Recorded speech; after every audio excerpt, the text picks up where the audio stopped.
Halló, itt Barna, és ebben a videóban szeretném kiegészíteni a már korábbi Son of Fusion szériás összefoglaló videóját, ugye ott rengeteg mindenről volt szó.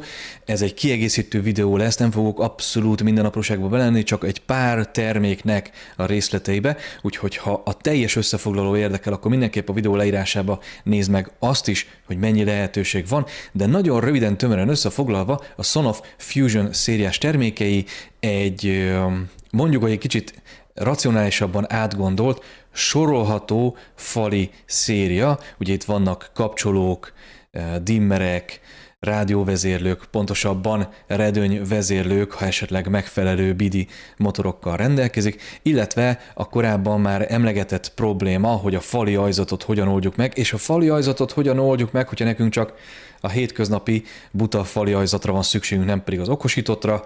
Tehát rögtön itt kettő, illetve még a dimmer egységet akartam bemutatni, hogy hogyan is néz ki, és hogyan kell ezeket elképzelni. Úgyhogy nézzük is, hogy milyen lehetőségek vannak. Mint mondtam, itt egy egész termékcsaládról van szó, illetve korábban említettem egy potenciális lehetőséget még egy termékre, az sajnos nem lesz, de erre majd mindjárt visszatérünk, illetve a sorozatból már csak egy termék van vissza, ha jól emlékszem, az pedig a termosztát, ugye a sorolható termosztát egység. Remélhetőleg ez is hamarosan érkezik, de több apró Son of bemutató videót akarok most gyorsan megcsinálni ezen a héten vagy a következő héten, úgyhogy mindenképp iratkozz fel, amíg addig nem tetted volna, és lássuk a demopolcon, hogyan is néznek ki ezek az apróságok.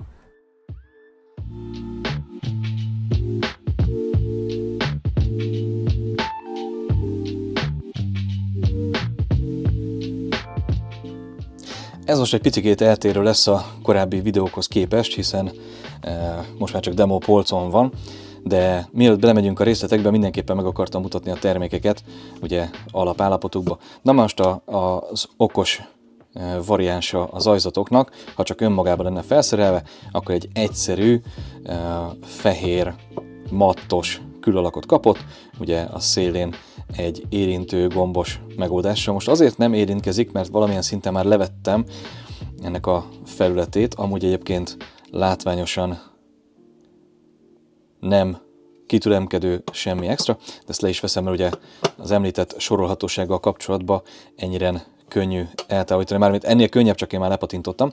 Az érintő gombja egyébként mindig ott van, ahol a visszajelző LED is esetünkben, tehát itt most látszik is, hogy azért próbál fel is lekapcsolni. Tehát, hogyha rajta lett volna rendesen a műanyag fedele, akkor ugye az érintkezés ugye kapacitív módon érintette volna. Na most bekötését tekintve minden egyes kábelre szükség van, tehát föld, fázis és nullára egyaránt, illetve ugye maga az okos variáns az Matter kompatibilis, tehát be tudjuk vinni az teljes ökoszisztémánkba, és bármi másról tudjuk kezelni.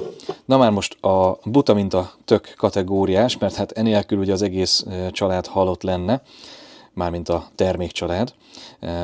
Sokkal kisebb formátumot kapott, tehát azért látványos a különbség a kettő között méretben. Elrendezésben ugye nincsen rá szükség, hogy egy relét meg egy elektronikát képes legyen elkezelni, tehát ezt így jóformán szinte nem létezik olyan hely, ahova be ne férne, a kábelezés tekintve szintén minden rendben, illetve emlékeim szerint mind a kettő 16 amperre van számolva, de ezt már is megnézem, igen, 16 amper, illetve azt hiszem az okos kütyű részei is maximum 16 amper 4000 wattra van értékelve. Tehát igazándiból az ajzatok az önmagukban tekintve normál hétköznapi ajzatok, megfelelő terhelhetőséggel, annyi, hogy az egyik az kapcsolható, a másik az buta, mint a tök, ahogy annak rendje, módja van. Illetve ezen kívül, amit még meg akartam mutatni, az pedig ugye maga a dimmer széria. Ez még hiányzott a múltkori videóból, és említettem, hogy meg akarom mutatni azt is, hogy hogyan néz ki.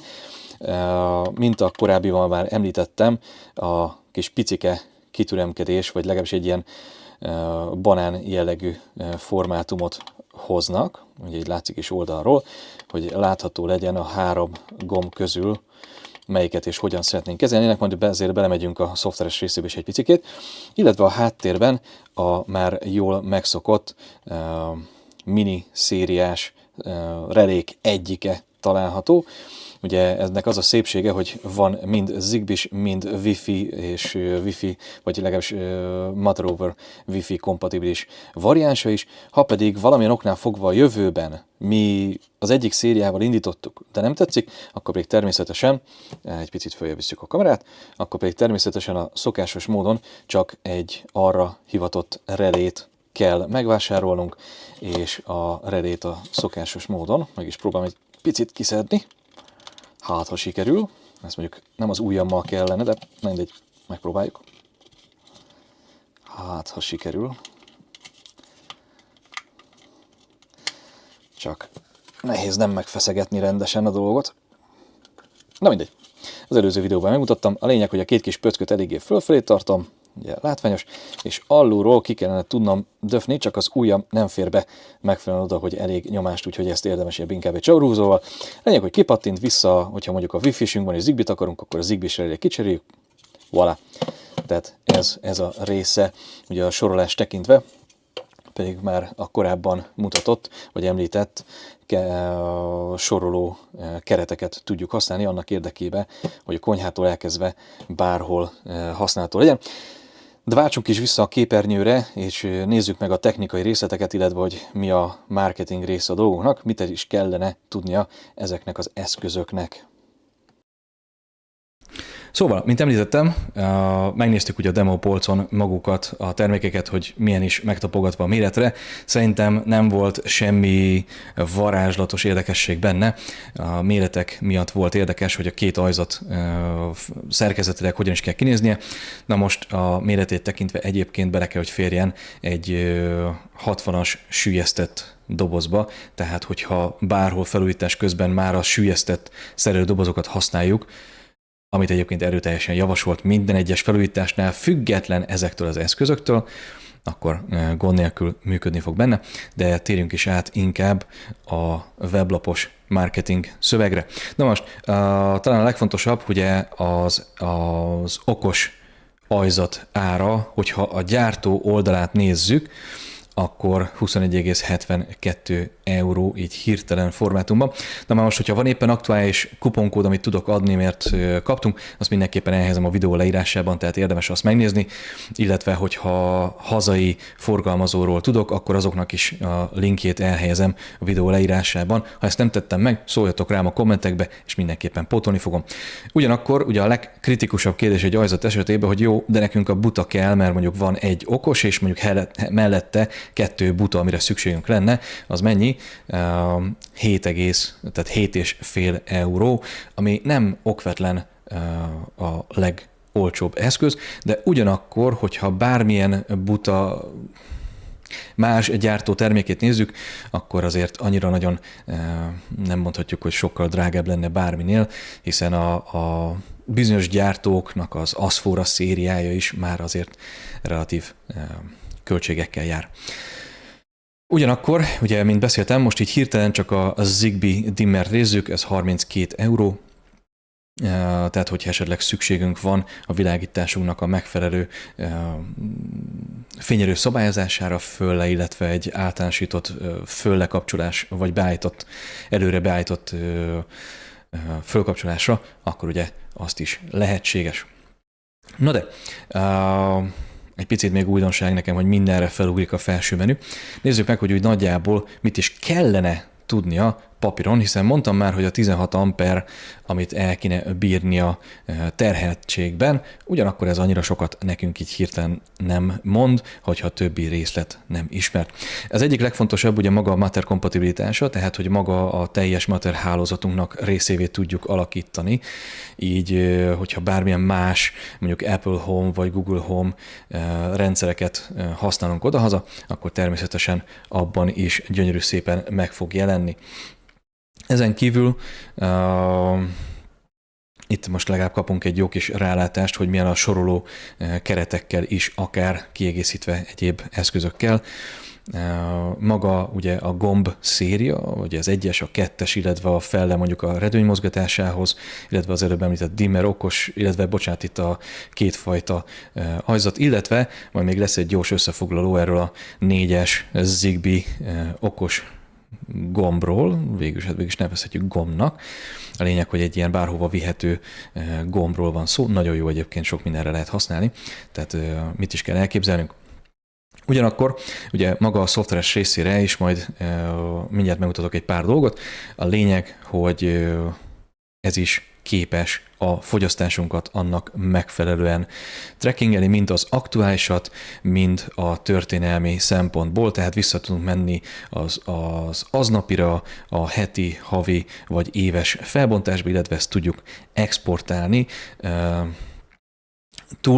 Túlterheltség, illetve túlfeszültség védelemmel rendelkezik emlékeim szerint, de ezt megint csak a szoftveres beállításoknál megnézzük. Úgy emlékszem, hogy ezeket le lehet szabályozni, hogy ne tudjuk megütni a maximumot, illetve ugye a location is tudjuk használni, ami eléggé fontos, tehát nem vagyunk hozzákötve az abszolút internetes hozzáférés hiányában, hogy elveszítjük a kontrollt, tehát a szokásos Son of LAN képességek megfelelően működnek.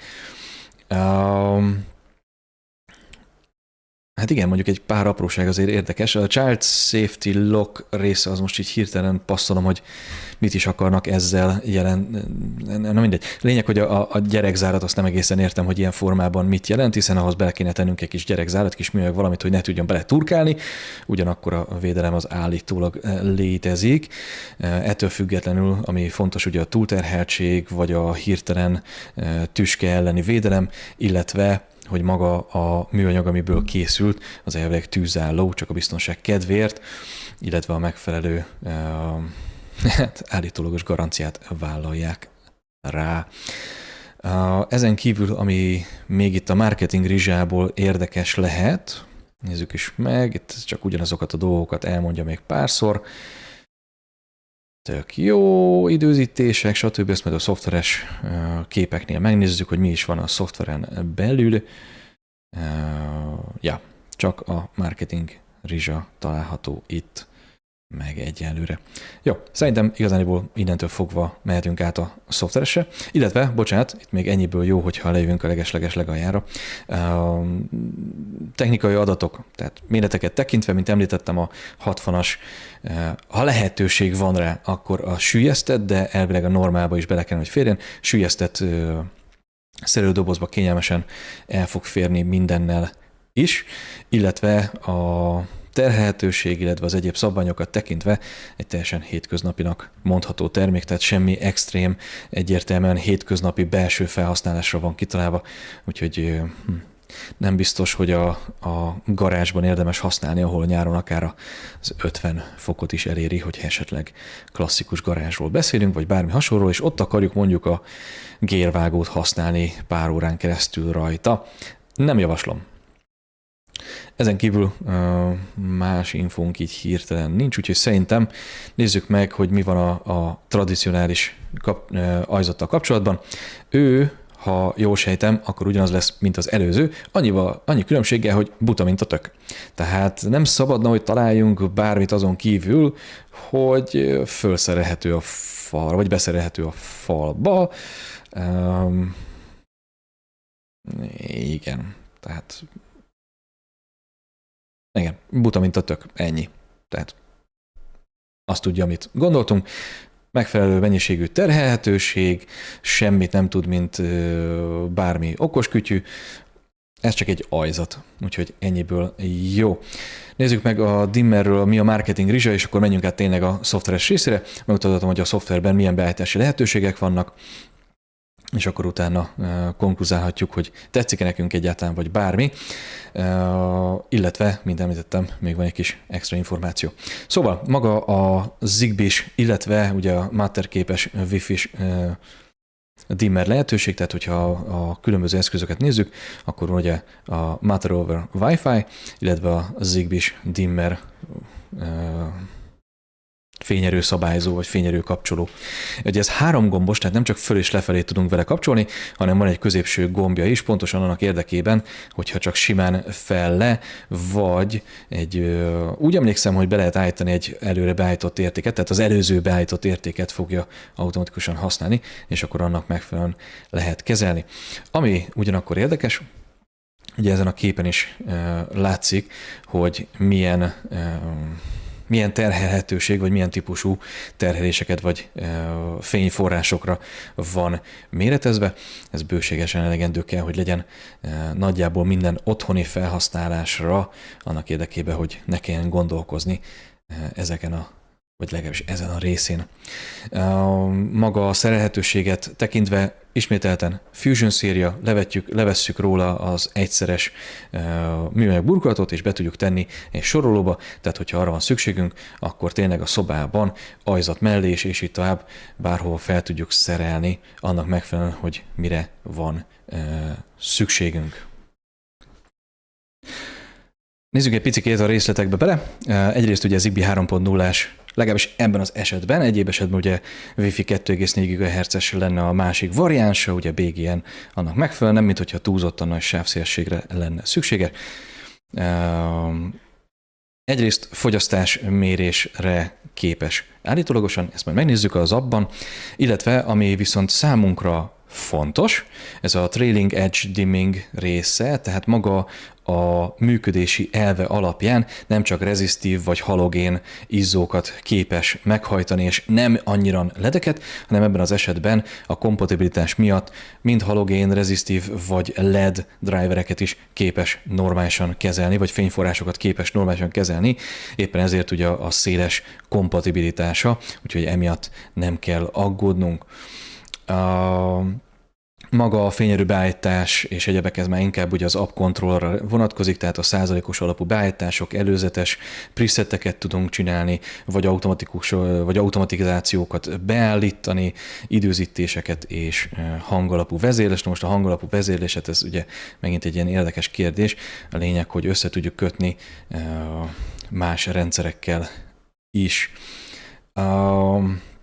Itt ugye nagyon jól mutatja, hogy miről is beszéltem a 3 gomb tekintetében, tehát ugye maga a fényerő csökkentése, fényerő növelése ugye alul felül, illetve középen egy fellekapcsoló gomb, hogy visszaérkezzünk, vagy kikapcsoljuk az előző, vagy legutóbbi beállítást. Tehát, hogyha 80%-on hajtjuk, akkor a bekapcsolás esetén automatikusan 80%-on fog indulni, és nem kell tekergetnünk semmit se. Perfect Lighting, itt ugye csak a presettekről van szó, illetve lássuk, van-e még számunkra valami érdekesség ezzel kapcsolatban.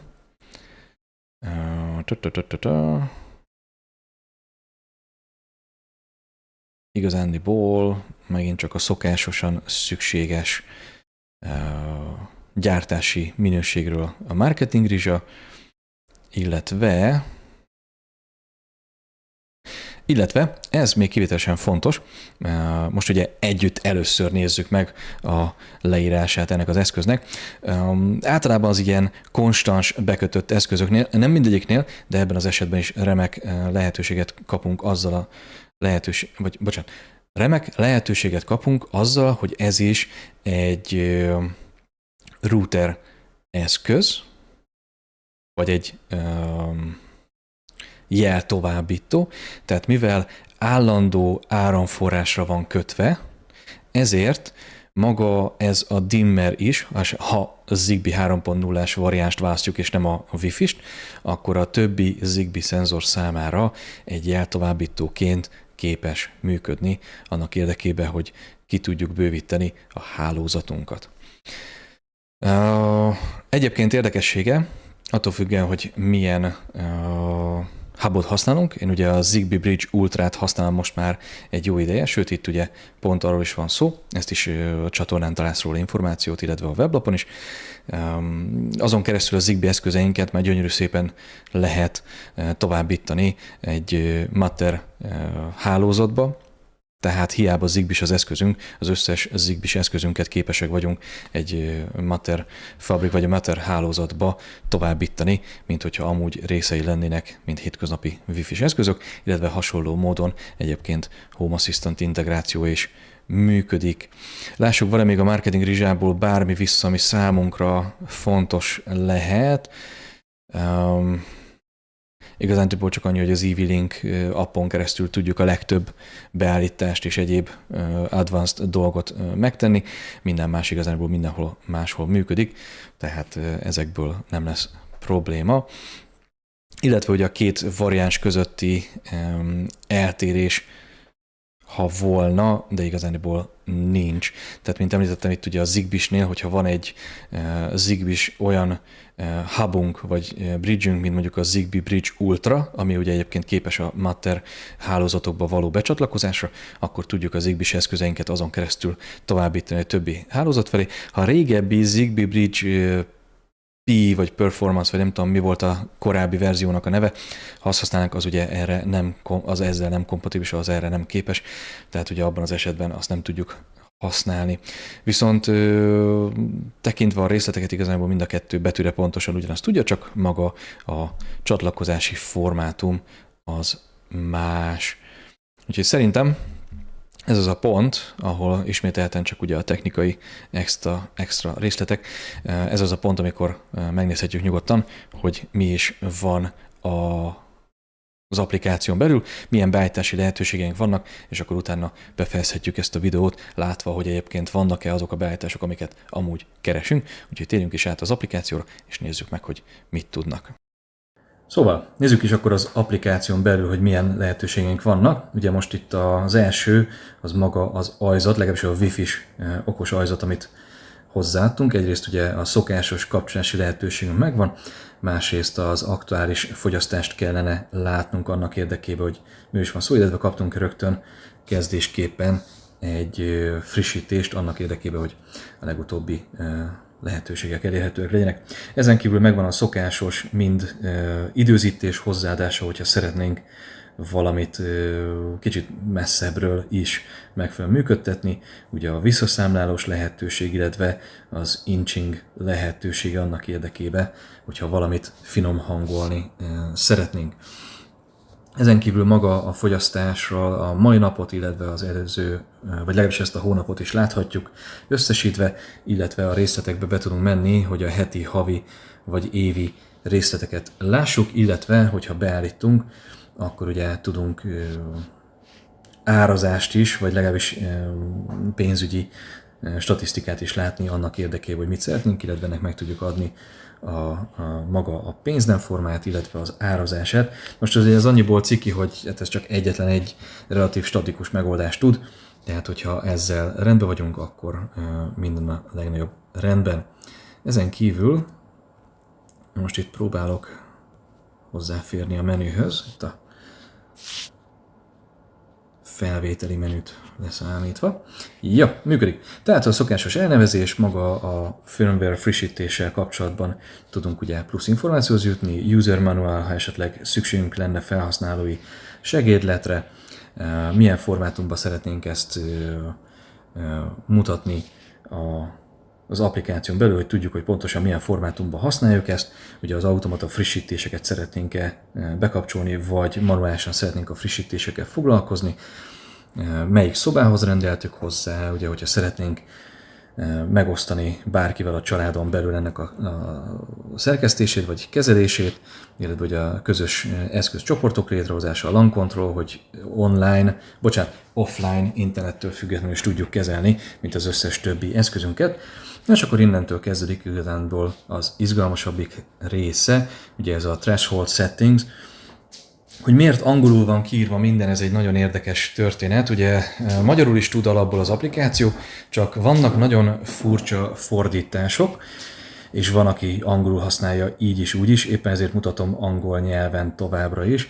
Tehát a threshold, mint maga a határértékeknek a beállítása, ugye a maximum terhelhetőség mind feszültségre, mind teljesítményre, mind pedig amperszámban.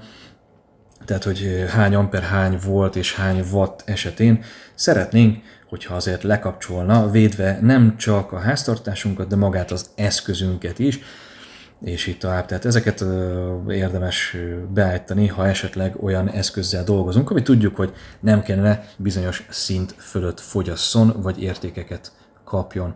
Ha esetleg szükségünk lenne, akkor ugye tudjuk lenullázni az összes fogyasztási értéket, illetve ugye a LED indicator, maga az a kis picike piros LED, ami mutatja, hogy bekapcsolt vagy kikapcsolt állapotban van az eszközünk.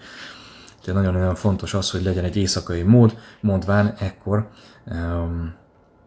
szeretnénk, hogyha kikapcsolt lenne, tehát pont az éjszakában ugye ne legyen egy kis piros pötty, ami néz minket a szobában, attól függ, hogy hálószobában van-e, és mondjuk pont az ággyal szemben van.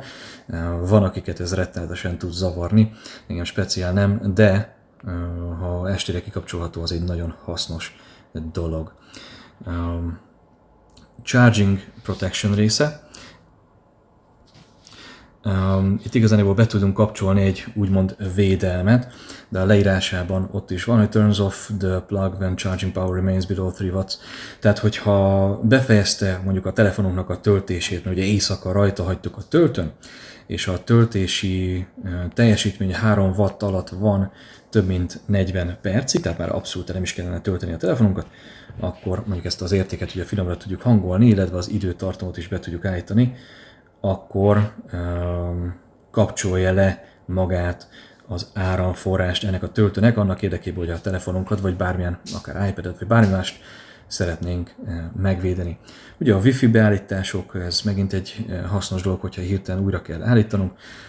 Milyen üzemmódban kapcsoljon be, vagy bocsánat, milyen üzemmódba folytassa, hogyha volt egy áramkimaradás, ugye on-off last state, én azt szeretem igazándiból használni, tehát a legutóbbi használt állapotot alkalmazza, a push notice-ok, hogy szeretnénk-e bármilyen információval kapcsolatban egy értesítést kapni ugye a telefonunkon, illetve a logok, illetve a Matter supported platformokat, tehát itt, hogyha az applikációban nem, de szeretnénk hozzáadni, akár ilyen formában, akkor ezt megtehetjük, és már is csatlakozhatunk ehhez az egész fabrikhoz vagy hálózathoz, amit már egyébként korábban létrehoztunk. Fusion szériás dimmerünk ugye egy szokásos mini reléként fog megjelenni, hiszen végül is az, és csak kapott egy kapcsoló interfészt. Most ebben az esetben a fel- és a lekapcsolásának lehetősége adott, illetve az utolsó beállított százalékon fog a középső gomb használatával fel- és lekapcsolni.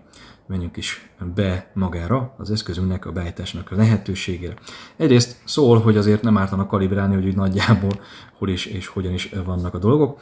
Ezt én természetesen ebben az esetben nem tudom megcsinálni, hiszen csak simán kapott egy 220-at annak érdekében, hogy be tudjam mutatni ezt a részét, illetve a kalibrálás ebben az esetben ugye nem szükséges. Na már most, magán az eszközünknek a beállításai között ugye egyrészt megvan a szokásos kapcsolási lehetőségünk, illetve a százalékos beállítás, hogy mit is szeretnénk használni, vagy pontosan hány százalékon szeretnénk használni a fényerőt, illetve megvannak a presetek, amiket előre, hogyha rákattintunk magára a preset opcióra, be tudjuk állítani, hogy ez valójában hány százalékos legyen, és ennek megfelelően akár egy gombnyomásra ezekre lehet majd később állítani. Ezen felül a már jól ismert timer delay, tehát maga az időzítések és a késleltetések, illetve egy állandósított megoldás. Az időzítésnek egy folytonos ismétlődő variánsára. És ugye bemenjünk a jobb felső sorokba a 3 pöttyel annak érdekében, hogy lássuk a beállításokat, akkor megint csak ugye van egy frissítés, a NAS elnevezése, maga a Zigbee hálózatunk ilyen erőssége, milyen formátumban szeretnénk ezt mutatni, tehát mondjuk legyen egy fényforrás, ha esetleg az applikációban szeretnénk nézni az ikonokat, szobaelhelyezés, megosztás családon belül vagy ismerősökkel, bárkivel, smart scenes, tehát hogyha szeretnénk valamilyen automatizmusokat létrehozni itt az eszközbe, hogyha esetleg mondjuk mozgást érzékel valahol, akkor kapcsolja fel x százalékon belül, vagy bármilyen hasonló lehetőségeket. Eszközcsoportok létrehozása, tehát ezek az ugye az általános beállítási lehetőségek. A switch mode, ez ugyanakkor egy fontos dolog, hiszen még mindig csak egy mini reléről beszélünk, tehát maga a kapcsoló felület, tehát maga a műanyag konzol, az csak egy konzol. Tehát hogyha mi egy általános, buta, hétköznapi dimmer kapcsolót, vagy bármi hasonlót használnánk, amit más termékcsaládból vásároltunk, akkor ennek köszönhetően meg tudjuk adni, hogy milyen típusú interfésszel kell kommunikáljon maga a relé annak érdekében, hogy a funkciók megfelelően működjenek. A dimmer vagy a dimming lehetőségek ismételten csak a beállítások, ugye maga a kalibráció, dimming típusa milyen legyen, ugye mint korábban említettem, a Trailing Edge lehetősége az kompatibilitást ad nekünk egy sokkal nagyobb választékból, de hogyha tudjuk, hogy valamilyen rezisztív vagy halogén típusú fényforrásunk van, akkor átkattinthatunk egyébként a Leading Edge-re is annak érdekében. Load Type, tehát hogy milyen típusú terhelést fog kapni, ezt is, hogyha tudjuk pontosan, akkor beállíthatjuk, vagy simán hagyhatjuk automatán. A minimum, illetve az átállási idő lehetőséget, illetve átállási idők, illetve szorzó lehetőségét be tudjuk állítani, finom tudjuk hangolni annak érdekében, hogy a lehető legjobb legyen jobbik esetben az élményünk. És nem csak nekünk, akik tudják, hogy van mögötte egy relé, hanem itt ugye az a fontos a beállításokból, hogy azok ne tudják, hogy egyébként egy relé működik a háttérben, akik például vendégségben vannak, és csak egy teljesen hétköznapi kapcsolót szeretnének használni. Ugye mehetünk a logok közé annak érdekében, hogy milyen dolgok történnek, push notification annak érdekében, hogyha valami történne, akkor szeretnénk tudni arról a telefonunkon, ezt nem egészen javaslom. A Network Indicator, ez annak érdekében, hogy megint csak ugye a relé az bent a falban lesz, tehát ez nagyon-nagyon sokat nem fogunk belőle látni.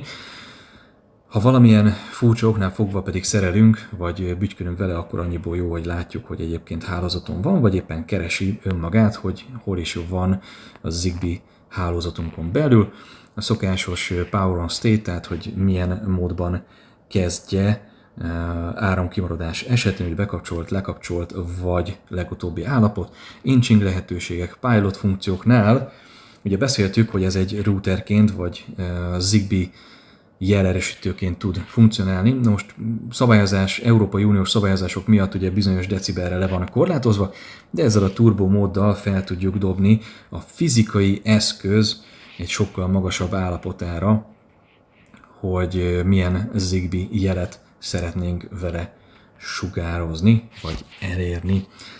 Most igazából ennyire egyszerű, illetve a Wi-Fi variáns az lényegében ugyanezt tudja, annyi különbséggel, hogy ott ugye a Matter kompatibilitásból ugye Wi-Fi hálózati beállítás van, illetve hogy Matter hálózatba való csatlakozás ennyivel tud többet, úgyhogy ez itt ennyire egyszerű volt. Apró kitérőnek nézzük meg, hogy Home Assistantban a Sonoff LAN integrációnak köszönhetően milyen alapinformációkat látunk. De már most az első, amit megnézzünk a kettőből, az okos ajzat, vagy ugye relével ellátott kapcsolható ajzatunk. Mint látható, az alapkontrollok közül, ami látható, az maga a ki- és bekapcsolása, hiszen ennél több nagyon nincs is benne. Illetve, ami sokkal érdekesebb, az a szenzorok, tehát az érzékelésének különböző értékei. Itt megvan az, hogy maga az amperális, a teljesítményben ugye a watt, illetve a feszültség volt értékeket megkapjuk róla az aktuális fogyasztással kapcsolatban, vagy hogy éppen aktuálisan ugye mi megy át rajta, illetve ami statisztikailag sokkal izgalmasabb, az pedig a napi, havi, heti és éves kilovattóra fogyasztásról statisztikát kapunk, tehát ezt be tudjuk építeni az otthonunknak a statisztikájába, hogy nagyjából hol is állunk a havi fogyasztásban, vagy még mennyi van vissza. A másik pedig maga a Zigbee-s dimmerünk.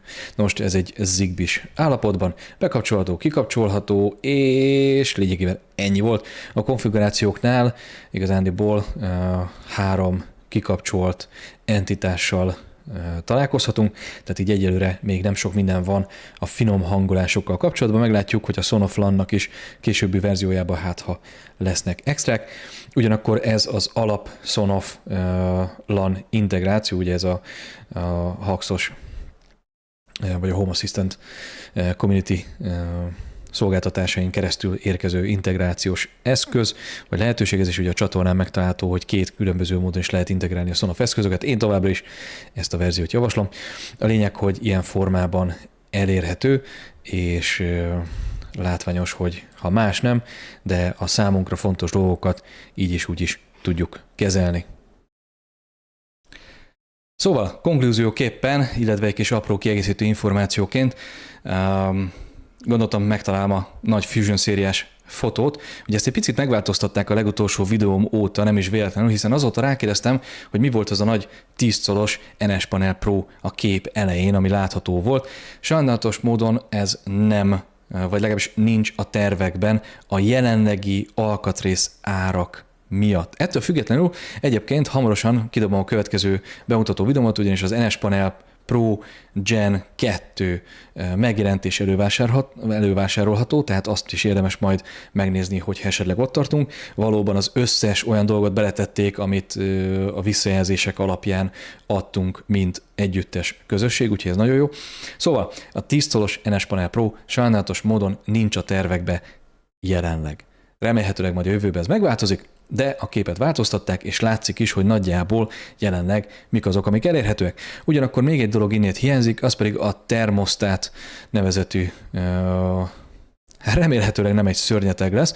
Na most, hogyha a Fusion szériába sikerülne, valószínűleg az is egy ilyen kör alapú, valamiféle fajta, talán rotary, tehát tekergetős típusú beállítású, érintő képernyős valamiféle fajta termosztát egység lehet.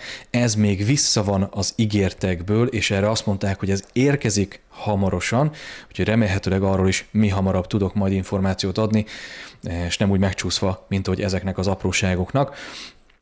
Én amondó vagyok, hogy ezzel az okos ajzatos megoldással, illetve a buta ajzatos megoldással ez egy nagyon-nagyon jó széria lehet így. Amit még hiányolok, az például a 4-es soroló keret, tehát a 2-es és a 3-as az baromi jó, de például az esetemben nagyon sok helyen az otthonkánkban 4-es sorolóra van szükség, főleg ugye a konyhában, és hogyha egységesíteni szeretném akár buta konnektorokkal telepakolva, és a legszerűen egy kapcsolóval, mert például több mindent ugye úgy kapcsolunk a konyhába, és ugye a munkapult fölötti LED sort, a 2 különböző lámpa szettet, és így tovább, akkor abban az esetben azért tök jó lenne egy 4-es soroló, 3 butával, és akkor egy kapcsolási lehetőséggel. De majd meglátjuk, hogy mi lesz. Remélem tetszett ez a videó, ha úgy gondolod, hogy igen, és kíváncsi vagy a további részletekre, akkor mindenképpen iratkozz fel, ha még nem tetted volna. És éppen emiatt remélhetőleg találkozunk a következő videóban. Addig is jó szerelést, további szép napot, és szia!